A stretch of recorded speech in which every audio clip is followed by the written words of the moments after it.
통상적으로 이제 한국 교회는 셋째 주일을 보통 11월 셋째 주일을 추수감사절로 지키지만 저희 교회는 이제 지난주 행사에 있어서 오늘 추수감사절로 지킵니다. 지구의 북반구에 속해 있는 우리나라의 겨울은 결실과 추수에 달합니다. 잘 아시는 것처럼 19세기 말 우리나라에 복음을 전하여준 대부분의 서양 선교사들은 이제 미국 사람들이었기 때문에 저들은 한국 선교지에서 11월 셋째 주일을 고향에서처럼 추수감사절을 주일로 지켰습니다. 따라서 한국교회도 자연스럽게 이때 전통적으로 추수감사절을 지켜오고 있는 것입니다. 오늘날 한국교회가 지키는 추수감사절은 직접적으로는 우리나라에 복음을 전해준 미국 선교사령을 받은 것이지만 그 뿌리에는 유대인의 명절이 있습니다. 유대인에는 이제 꼭 지키라고 하는 명절이 3개 있는데 그래서 3대 명절이라고 하죠. 그 3대 명절이 무엇입니까? 우리 학생들 유대인의 3대 명절 어떤 것이 있을까요? 기억나는 거 없습니까? 예? 네. 거기가 학생이야. 6월절. 예, 6월. 예, 정확절. 9월절은 아니지만. 6월절, 정합절도. 네, 초합절은 했고. 예, 또 누가 또 사이에 뭐가 빠졌어요? 오순절. 사실 장막절은 각자 이제 이름들이 좀 있죠. 그래서 이제 이름이 수장절이라는 다른 이름도 있고, 초막절 이런 이름도 따로 있고, 그래서 여러 개의 이름이 있는 것지만 3대 절기라고 말할 수 있습니다. 근데 이 3개의 절기 모두 추수와 관련이 있습니다. 봄에 이제 지키는 6월절이 지나고 시작되는 무교절의 첫날은 햇보리를 수확하고 감사하는 보리의 초술절이라면 그로부터 50일 후인 오순절은 유대인들의 주식인 미래의 초실절이고 장막절은 가을에 모든 여름 실과와 채소 등 밭작물을 수확하여 저장하고 지키는 감사절이기 때문입니다. 그리고 이 절기들은 여호와 하나님께서 당신이 택한 백성 이스라엘에게 지키라 명하신 것으로 저들은 하나님께서 저들이 조상들을 통하여 약속하신 가나안 땅에 들어가 거기서 농사지어 제일 처음 곧 추수한 곡식을 주의 전에 가져와야 했습니다.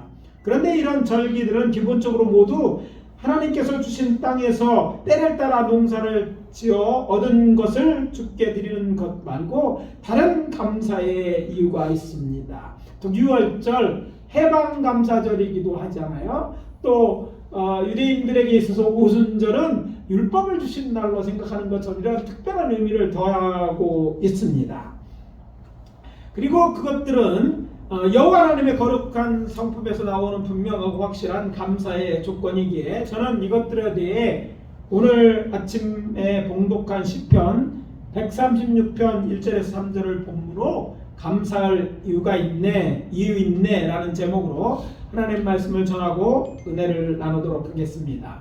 먼저 시편 136편의 기자가 말하는 하나님께 감사하는 2가지 이유 중 하나입니다. 여호와 하나님께서 선하시기 때문이다. 자, 따라해 봅시다. 여호와 하나님께서 선하시기 때문이다. 여호와 하나님이 선하시기 때문에 우리가 여호와 하나님께 감사해야 한다. 그런 얘기죠. 우리가 믿고 섬기는 여호와 하나님은 이 선하다는 말은 좋다라는 의미가 포함돼서 좋으신 하나님입니다. 시편 136편을 기록한 기자는 노래합니다. 여호와께 감사라 그는 선하시며 그 인자하심이 영원함이로다. 여호와는 선하신 하나님이니 그분께 감사하라는 것입니다. 여기서 선하신 분이라고 할 때 좋은 또는 선하로 번역된 히브리 단어는 토부라는 형용사입니다. 이 단어는 동사 토부에서 나왔고 그 첫 번째 의미는 선하다, 훌륭하다, 좋다, 잘한다, 이런 뜻이고, 두 번째 의미는 아름답다, 즐겁다, 재밌다. 하여튼 토부는 좋은 것이고 재밌는 것이고 뭐 이런 것들이라는 거예요. 흥미로운 사실은 동사나 형용사는 똑같은 글자이고 성경에서 동사보다 형용사가 월등히 많이 쓰였다는 것입니다. 그러니까 동사로 28번 쓰인 것으로 나오는데 형용사로 495번이나 쓰였으니 약 17배나 많이 쓰인 것입니다.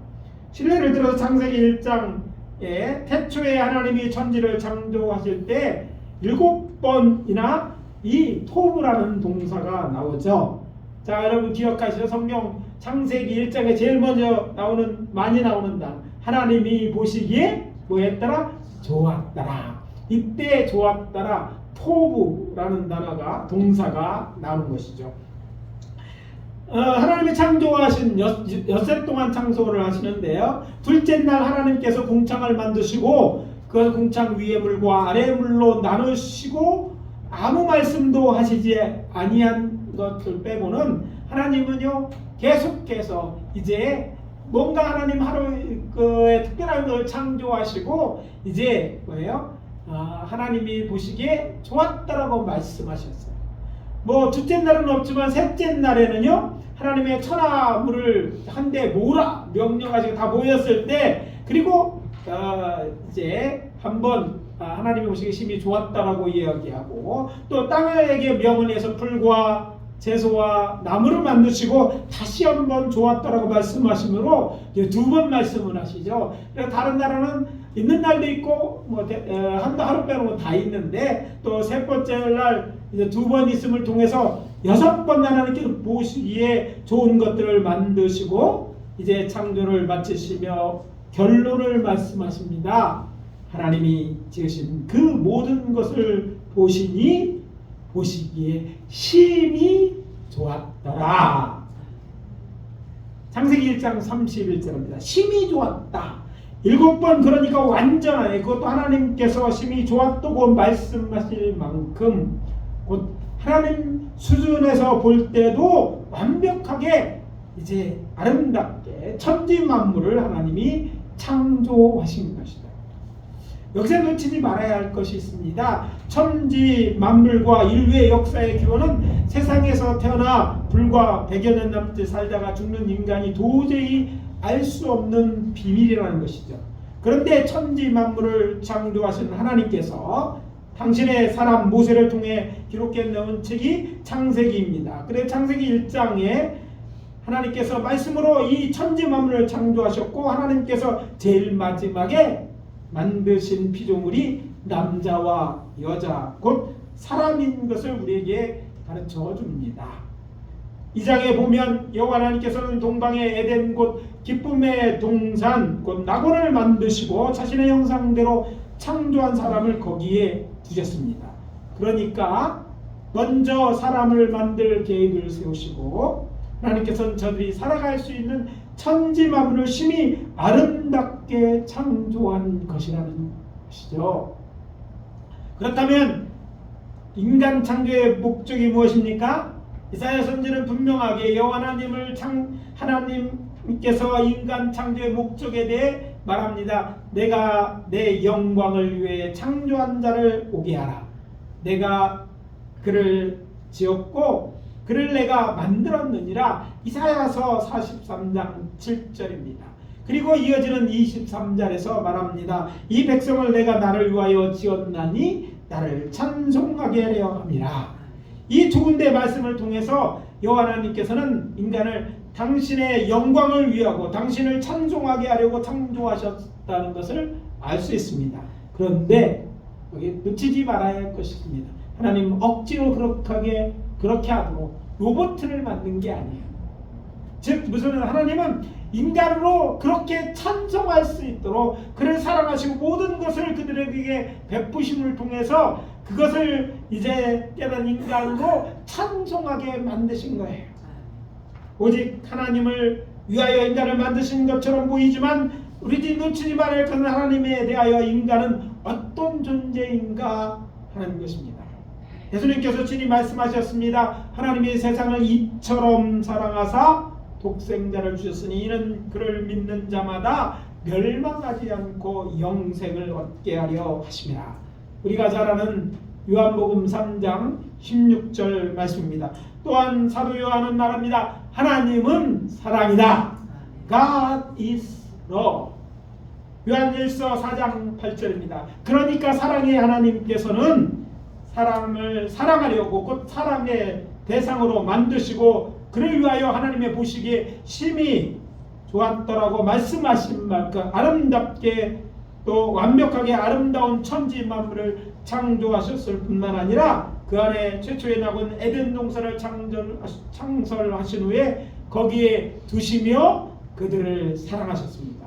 그리고 저들을 통해 영광 받으시기를 기뻐하셨습니다. 그뿐이 아닙니다. 저들이 하나님의 말씀을 어기고 범죄함으로 즉 죄를 범함으로 죽을 수밖에 없는 존재가 되었을 때 저들을 에덴 동산에서 쫓아내신 하셨지만 언젠가 저들을 구원하여 영원히 사랑하며 살기 위해 당신의 아들 예수 그리스도 그것도 독생자를 보내 세상 죄를 지고 죽게 하심으로 저들을 구원하실 길 즉 예수를 구주로 믿음으로 죄사함을 받는 구원의 길을 만드신 것입니다. 이렇게 여호와 하나는 선하신 즉 좋으신 분이십니다. 그러므로 우리는 여호와 하나님께 이 좋으신 하나님께 감사드려야 마땅합니다. 그리고 찬양과 경배를 드리고 그의 영광을 온 세상에 나타내야 할 것입니다.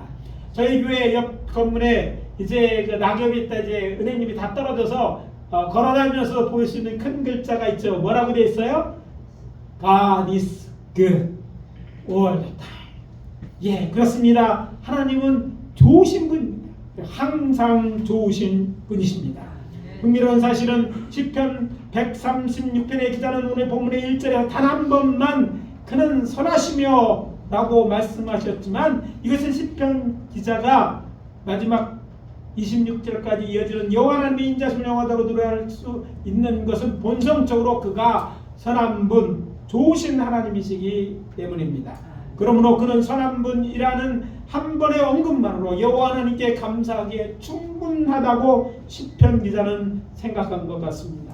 그래서 말씀드립니다. 추수감사를 지키면서 우리가 수고한 일에 대해 열매에 대해 여호와 하나님께 감사함에 더하여 그분의 선하심 곧 우리가 믿고 섬기는 하나님이 좋으신 하나님이심을 기억하며 감사하는 사랑하는 성도 여러분들이 다 되시기를 예수 그리스도의 이름으로 축원합니다.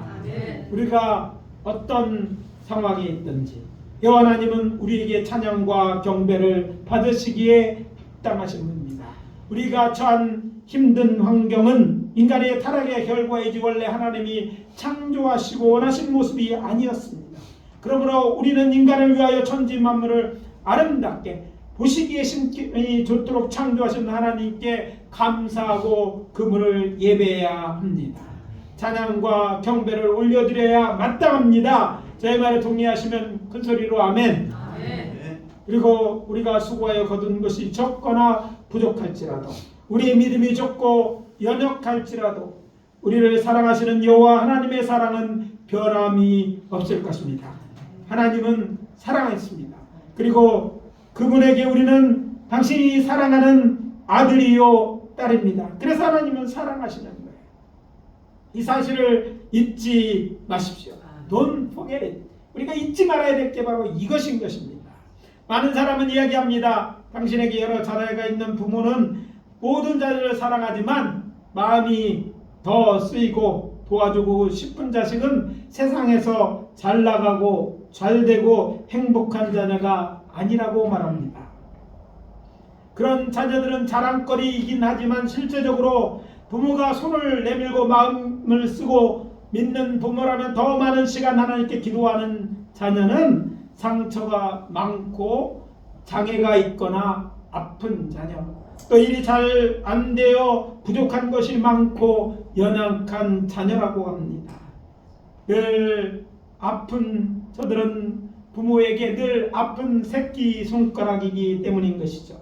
자신이 잘못해서 그런 것 같고 안타깝기도 하기 때문일 것입니다. 그렇다면 우리의 하늘 아버지는 어떨 것 같습니까? 저는 하나님께서도 그러실 것 같습니다. 그런 자들의 기도에 더 귀를 기울이시고 마음의 위로와 힘을 주실 것입니다. 여러분 세상이 잘 안되고 힘들더라도 힘을 내십시오. 하나님의 사랑은 변함이 없습니다. 아니 더 우리를 사랑하시고 우리를 위해 관심과 주의를 기울이고 계신 사실을 기억하시길 바랍니다. 뇌성마비 장애인 송명희 씨는 자신은 남이 받지 못한 사랑을 받았다고 노래하지 않습니까? 이사가 태안에 있는 아기의 뇌를 집게로 잘못 건드려 손해가 손상되어서 태어나기 전부터 뇌성 장애자였고 가난한 집에 태어나 분유 한 병 제대로 먹지 못하고 자랐고 아버지는 결핵을 앓고 있었고 7살 때까지 누워만 있던 그녀가 공평을 하신 하나님이 남이 없는 것 같게 하셨다고 노래할 수 있었던 것은 하나님이 좋으신 하나님이라고 깨닫다고 저는 믿습니다. 사실 하나님은 우리를 그렇게 사랑하시는 거예요. 그래서 말씀드립니다. 내가 바로 그 사람이라고 생각된다면 이 감사의 절기에 드릴 물질이 많지 않을지라도 힘껏 감사를 드렸다면 우리의 좋으신 하늘 아버지께 당신을 늘 사랑한다고 말씀드리고 마음을 다해 뜨겁게 감사하세요. 찬양하세요. 하나님께 영광을 돌리십시오. 그것이 하나님을 영화롭게 하고 또 이것이 하나님이 기뻐하시는 감사의 제사임을 저는 믿습니다. 그렇게 좋으신 하나님이신 우리의 하늘 아버지께 감사하기를 예수 그리스도의 이름으로 축복합니다. 이어 시편 136편 기자가 말하는 하나님께 감사하는 두 번째 이유입니다. 여호와 하나님께서 인자하시기 때문입니다. 따라해 봅시다. 여호와 하나님께서 인자하시기 때문이다. 다시 본문으로 돌아가서 10번 136개 기자는 이야기합니다. 노래합니다. 여호와께 감사라. 그는 선하시며 그 인자하심이 영원함이로다. 인자하심이 영원합니다. 그런데 앞에서 말씀드린 것처럼 시편 기자는 단 한 번 그는 여호와는 선하시다고 말씀하신 후에 1절에서 마지막 절 26절까지 여러 가지 이유를 들어 마치 그것들이 여호와의 인자심을 드러낸 것처럼 말을 한 뒤에 이렇게 말합니다. 그 인자심이 영원함이로다. 그러니까 몇 번이나 반복해서 말을 하는 것입니까? 제가 몇 절까지 있었다고 시편 136편 26절까지. 그러니까 26번 그 인자하심이 영원하다고 노래한 것입니다. 먼저 예전에 말씀드린 적이 있습니다. 그 인자하심이 영원함이라고 할 때 인자라는 단어는 예수님께서 당신 자신을 지칭하여 쓰는 사람의 아들이라는 의미의 인자가 아닙니다. 그 인자가 아니에요. 시편 136편에 나오는 인자라는 히브리 단어는 헤세드라는 히브리 단어를 번역한 것입니다. 헤세드, 우리가 다른 말로 사랑이라고 표현되지만 사전적 의미를 보면 기본적 의미 열심, 열정, 사랑, 친절, 또 반대적인 의미도 같이 쓰여요. 질투, 시기를 뜻합니다. 그러니까 이거를 인간에 대한 하나님의 열정적인 사랑에서 나오는 것으로 은혜, 은총, 자비 또는 호의를 말하는 거예요. 하나님은 그러니까 이 시편 기자의 하나님은 인자하다고 말할 때 하나님은 근본적으로 우리를 사랑하시기 때문에 이런 자비하심을 베푸는 그런 하나님이라고 이야기하면서 감사하고 있는 것입니다. 시편 130편의 말씀을 살펴보면 기자는 먼저 오늘 아침 우리가 봉독한 본문인 3절까지에서 그분은 좋으신 하나님이시고 또 신들 중에 뛰어나신 하나님이시고 주들 중에 뛰어난 주라고 고백한 후에 감사라고 외칩니다. 그리고 이제 끝에 그의 인자심은 영원하다고 노래합니다. 그렇지만 4절부터 9절까지는 앞부분에서 그가 어떤 분인지라고 설명하고 그의 인자심이 영원하다고 말한 것과는 달리 하나님의 창조에 대해서 말하면서 그분께 감사라고 외칩니다. 그리고 마지막에 그의 인자심은 영원하다고 노래합니다. 그리고 이어지는 10절에서 22절까지는 이스라엘을 애굽에서 구원해주시고 가나안 땅을 인도하시 마침내 가나안 땅을 기업으로 주신 하나님, 또 23절부터 마지막 9절까지는 이제 우리의 대적에서 건지신 하나님 모든 육체의 복을 거신 하늘 아버지께 감사라고 노래하고 그리고 그의 인자심이 영원함이라고 말함으로 마무리합니다. 그러니까 과거부터 오늘까지 행하신 그 모든 것이 하나님의 은혜 없음을 고백하며 그의 인자심은 영원하다고 외친 것입니다. 그러니까 우리가 누리는 모든 것들이 과거에 여호와께서 베푸신 은혜였고 여호와 하나님께서 앞으로도 영원히 그런 은혜를 베풀어 주시는 하나님 되실 것을 믿음으로 고백하며 감사하고 있는 것입니다. 그래서 강권합니다. 이번 추수감사절은 시편 136편의 기자처럼 우리에게 지난 1년 동안 일하거나 공부하거나 일할 수 있는 일터를 주시고 건강을 주시고 또 그것으로부터 수확한 것에 대해 감사하는 것을 넘어서 하나님의 천지 창조에서 시작하여 우리를 죄와 사망에서 구원하신 후에 우리 구주 예수 그리스도를 세상에 보내주시고 우리로 그 예수를 믿어 구원을 얻게 하신 하나님의 은혜에 대해서도 감사하는 기간으로 삼아야 될 줄 압니다. 네. 이번에 이제 다녀온 필리핀에서 벌써 성탄이 시작됐더라고요. 추수감사절도 안 했는데 거기는 시작했는데 이렇게 일찍 시작하냐니까 사실 9월서부터 필리핀은 성탄 시즌이 시작된대요. 9월부터 9월, 10월, 11월, 12월, 1월까지 막 성탄 시즌 거의 뭐 6개월, 5, 6개월이 되는 거예요. 그들은 그렇게 장식도 하고 그렇게 인사하면서 그렇게 성탄을 만든 거예요. 요즘은요 우리나라에서는 성탄절날에도 이렇게 그런 성탄절이라는 기분이 안 들 만큼 그런 데를 보내면서 참 우리 한국 교회가 이렇게 된 게 왜 그랬을까 이런 생각을 하게 되는 것이죠. 아무튼 바둑을 두시는 분들은 계셨지만 고수들은 대국이 끝나면 자신이 어떻게 수를 두었는지 다시 놓아보면서 돌아봅니다. 이거를 복기라고 하는데 그런 가운데 저는 어떤 선택을 이제 잘못했고 또 잘했는지 생각하며 배우는 시간을 가집니다. 자신을 돌아보고 더 나은 기사가 되기 위해 되돌아보는 것입니다.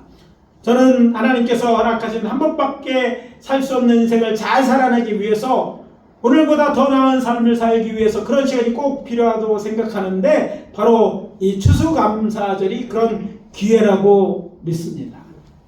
하나님의 베푸신 은혜를 헤아리면서 우리 지난 한 해 동안 하나님의 베푸신 은혜를 생각해보고 또 잘못한 것이 있다면 회개하고 또 다시는 이렇게 하는 것을 결단하고 또 베푸신 은혜에 대해서 것이 정말 하나님의 은혜였다고 깨달아지면 또 하나님을 감사하면서 이제 우리를 돌아다보면 한 해를 돌아다본다면 이렇게 사는 인생은 정말 그렇지 않은 인생 훨씬 더 나은 인생 정말 한 번밖에 없는 인생을 잘 사는 인생들이 되어줄 것이라고 생각하기 때문입니다. 우리 모두는 하나님을 믿고 섬기는 사람들이니 시편 136편의 기자처럼 모든 사람이 마땅히 해야 되는 천지 만물과 우리를 구원하신 하나님의 은혜에서 시작하여 우리의 삶도 뒤돌아보며 그 속에서 베풀어주신 어떤 하나님의 섭리와 도움이 있었고 하나님의 자비하심으로 오늘 내가 있음을 생각하며 하나님의 은혜를 되새김질해보는 시간을 가지라고 말씀드리는 것입니다. 저는 이것이 이번 추수감사절에 우리에게 주시는 하나님의 뜻이라고 믿습니다. 특별히 지금 우리는 말세를 살아가고 있습니다. 우리에게 또한 우리에게 베풀어 주신 하나님의 은혜가 큽니다. 우리나라에게 또 우리에게 베푸는 은혜가 큽니다. 이번에 모잠비크나 저 필리핀을 가보니까 정말 하나님께 우리나라를 축복해 주셨어요.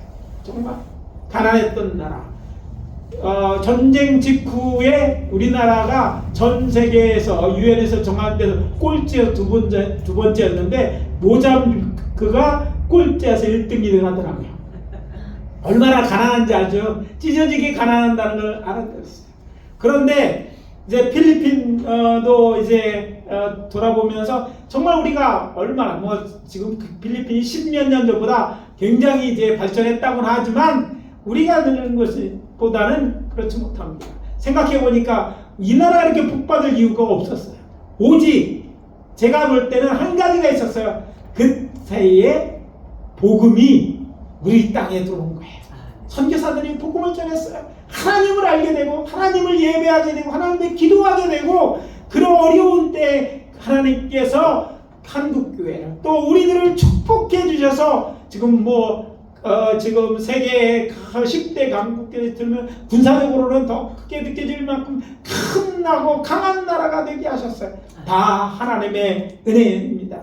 또 우리의 선배들이 우리의 부모님들이 세대에서 고생하고 수고한 것도 있지만 사실 돌아다 보면 다 고생과 수고하는 특별한 것은 그것이 아니에요. 고생과 수고하고 노력은 다합니다. 그러나 좋은 사람도 있었던 것 그것도 인정해야 됩니다. 그러나 그것들보다 그 언전에 그 밑에 하나님이 축복하심이 있었다고 믿습니다. 그래서 우리가 있는 데서 교만하지 말고 더욱더 하나님의 이 은혜를 깨닫고 하나님 앞에 감사해야 될 줄 압니다. 그리고 하나님이 우리를 축복하신 것은 축복의 통로로 우리나라를 축복해 주신 것이라고 믿습니다. 그래서 복음 전하는 일에 우리가 더욱 힘써야 되고 또 그 세상에 떠든 사람들 우리가 은혜를 받았으니까 축복의 통로니까 우리가 믿는 사람이니까 우리를 통해서 그 복이 흘러나도록 해야 될 줄 믿습니다.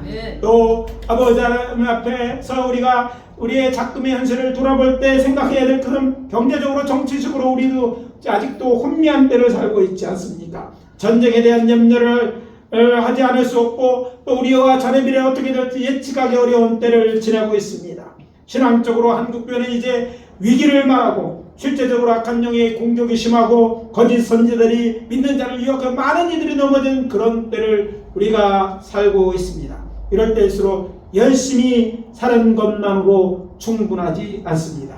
말씀에 든든히 서고 기도해야 하고 이웃에게 사랑을 베풀며 복음 전한 일에 더욱 힘쓰는 한편 악한 영이 우리의 가정과 교회를 시험에 빠뜨리지 못하도록 더욱 경계하고 주변에 일어난 일에 귀를 기울여야 할 것입니다. 이제 오늘 말씀 마무리합니다.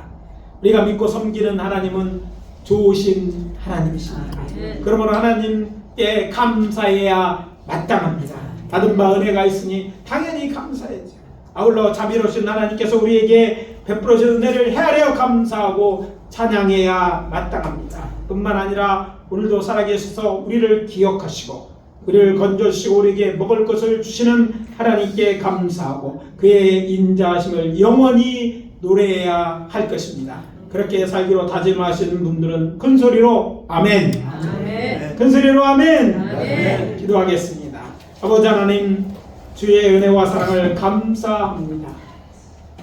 아버지 하나님의 은혜 가운데 저희들이 이렇게 추수감사를 성도히 아버지 앞에 감사하고 찬양하고 또 아버지와 하나님 앞에서 예배드릴 수 있게 하신 것 감사합니다. 우리에게 베푸신 은혜를 헤아려 감사합니다. 아버지여 하나님이 이 나라를 축복하시고 우리들과 가정들 축복하시니 감사하고 또 우리가 하나님의 사랑하는 자녀가 되었고 우리의 가정이 아버지의 믿음의 가정 된 것에 감사를 드립니다. 아직도 믿음의 가정이 온전히 이루지 못한 가정들 속히 믿는 가정이 되어줄 수 있도록 도와주시고 우리가 말씀과 아버지하며 기도하며 또 성령 충만해서 하나님이 우리를 통해서 이루어드리며 이제 하나님 앞에 영광을 돌리는 하나님을 찬양하고 경배하며 하나님의 마음을 흡족해 하는 저희 교회 한국교회가 되어줄 수 있도록 축복해 주시옵소서. 아버지 하나님 우리가 그냥 교회를 주일마다 왔다 갔다 하는 자들이 아니라 하나님은 열심히 예배하는 자들이 되게 도와주시고 하나님 기뻐하시는 뜻을 이 땅에 성취하는 저희들 되게 도와주시옵소서. 하나님 좋으신 하나님이시기에 감사와 영광을 돌립니다. 하나님이 인자하신 하나님이시기에 우리를 구원하셨고 우리를 여태까지 지키시고 또 우리에게 복 주신 줄 믿습니다. 아버지 하나님이여, 이 기쁜 소식을, 주께서 우리를 사랑한다는 소식, 구원의 길을 만드셨다는 그 사실을, 하나님이여 우리의 삶에 복을 주시는 하나님이시라는 것을 세상에 알리는 저희들 되게 도와 주시옵소서. 예수 그리스도의 이름으로 기도하옵나이다. 아멘.